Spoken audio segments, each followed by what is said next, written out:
we're about to start day 2 or leg 2 of our trip. I'm not the captain for this one. James is going to be the captain, so I'm going to pass you over to James very shortly. So yeah, this is the last look at Cape Canaveral. Cape Canaveral Yacht Club is this. There's their little clubhouse just down to the right. So now we're back on board. James at the helm, so obviously this is the captain's position. James, actually you could show us around the helm what everything does, so we can do that. I've said that I'm taking the boat out because someone's probably going to scratch it. It may as well be me. And from then on you're going to basically navigate. I think, yeah, you and your dad, Nick is going to, between the two of you, you're going to get us quite a long way, and we're going to do the chumming for sharks thing. I think we've got 2 elements that are really important. Firstly, what is our playlist for the day?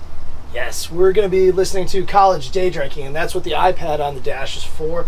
We use that to control our music and as a backup route navigation to our Raymarine Axiom unit, which is how I'm going to navigate the 167 miles to Jacksonville.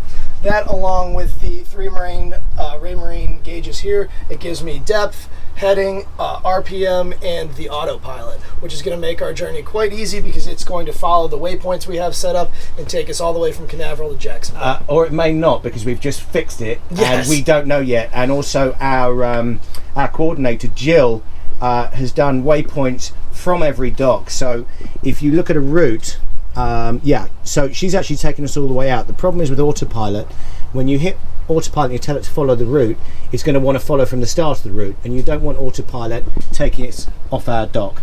So we don't really want to be deleting all the waypoints. So what we'll probably do, I think we'll get on a track, and then you'll just put the autopilot on, you'll follow the track to the waypoint, and you can probably go to the next waypoint. Yes. Rather than follow the route. So for me personally, I don't put waypoints from a marina out into the ocean. I always start my route out in the ocean and navigate by sight down the line, because then I can just hit follow on the autopilot and it'll pull us to the first route. But that's just me. That's just me. I don't want to, say anybody's right or wrong.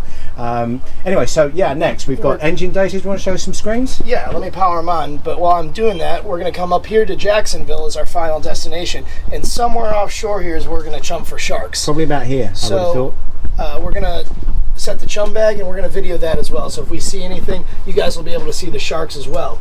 I've just powered up our screens, and I have depth on the far left. My center screen, I have the RPM gauge for each of the 2 engine, along with the speedometer and knots. And water temperature. And water temperature, and as well as the autopilot, which is in standby mode right now, telling me that we are not engaged. So it will go to auto when that's engaged, and then it will take over control of the ship. This is the radio that we can use to radio into marinas or call distress into the Coast Guard. Do you want me to go back to, a lot of people they think a VHF to radio, it's a radio. This is a DSC VHF. So a DSC VHF is programmed up with your MMSI number, which is independent of every vessel. What the vessel is, how long it is, its hailing port, all that stuff is your MMSI information. So once that's in there, the radio is programmed up. This talks to this and knows where it is. So if we have an emergency and we don't have time to broadcast anything, we hit that button, the red one. That will give out a distress call to the Coast Guard on channel 16, which is basically the Coast Guard or emergency channel. That's worldwide. It's always 16. They will pick up a distress signal that will say this is motor yacht privilege, or it'll be an electronic signal. That's an AIS telling us there's a boat in the marina, which drives us nuts. And if we can figure out how to turn it off, would be lovely. Anyone knows how to really turn it off, and I don't mean turn off everything on the screens and your alarm zones, then please put in the comments below how to shut it off, because it's driving us nuts and we can't fully shut it down without shutting off our AIS. Anyway, yeah, so back to the radio. So there'll just be a distress call, and it will be the boat, where it is, the bearing, the direction. It's going to tell them everything. So if you have one of these things, great idea, read the manual, learn how to use it, get an MMSI number, put it in there, and you can also use it, you can text. If you know somebody's MMSI number, you can send them text on this. It's really cool ship to ship stuff, and it's all private, it's encrypted. So that's what that does, which is the reason why these radio units are actually really expensive, like iPhone 15 expensive. Thrusters? Yep. We have our bow and stern thrusters. These are to aid in slow speed docking or spinning the boat around. Better to use the engines, but these are just for an additional boost in either direction for the bow and stern. We have the spotlight. This helps you find unlit channel markers or other boats at night, and you can control where that aims, and it shines out quite far. On the right, I have both throttles. This engages forward, neutral, and reverse, as well as speed in each direction. There's a separate throttle for the port and starboard engine.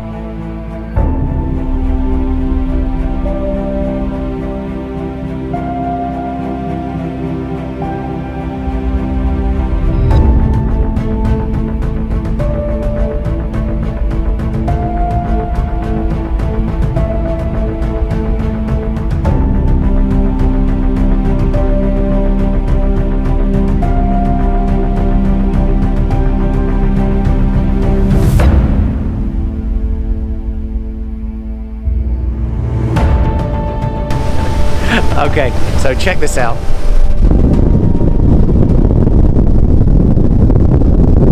So we literally have to navigate this marker to marker to marker. You do run aground very easily if you get outside the channel, and some of these channels get very, very narrow. So see the red marker. So we're constantly checking the charts and constantly checking marker to marker to marker, and we're running late, so we're gonna be doing nearly 100 miles like this, truthfully, tonight.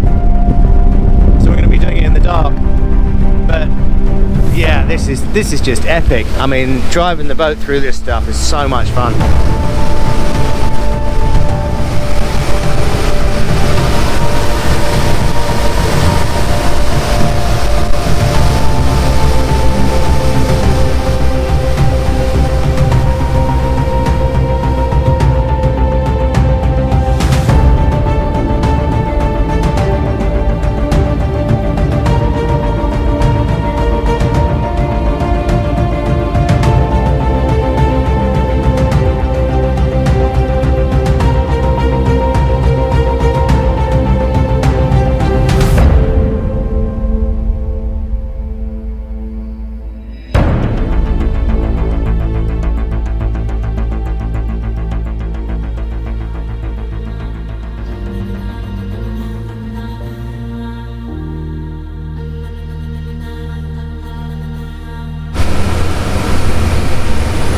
We are in transit across Georgia, and we're heading to Charleston, South Carolina.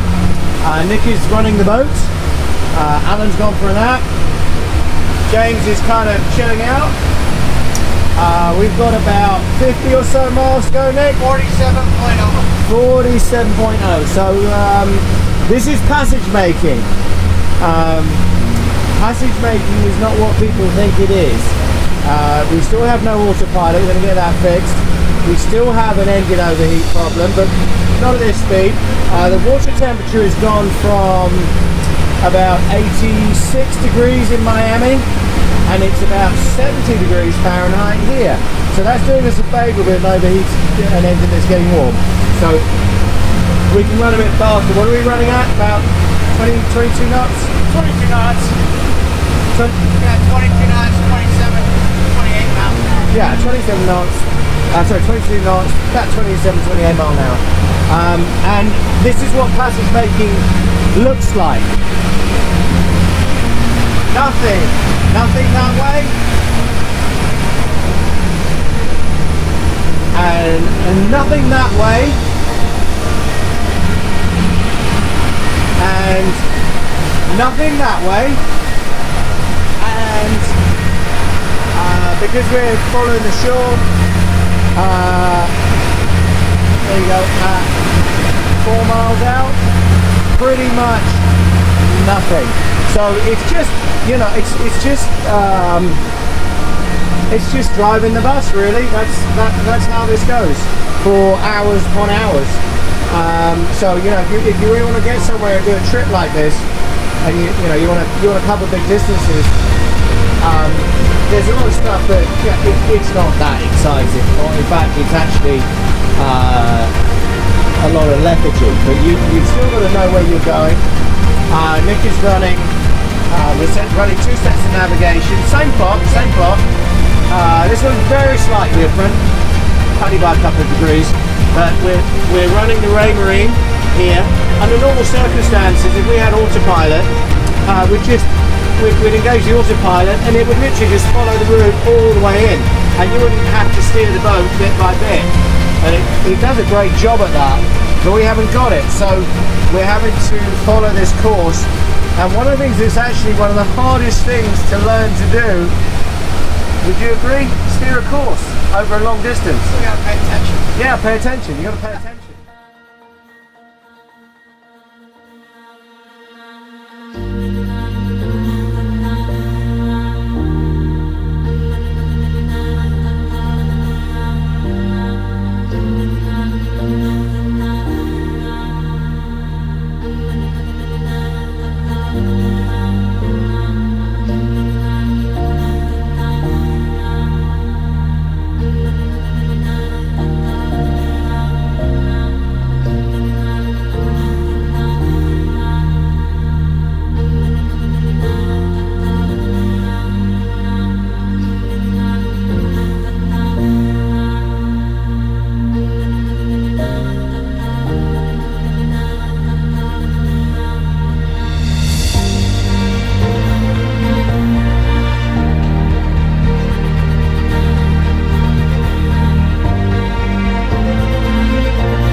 If you've enjoyed this video, please hit like and subscribe.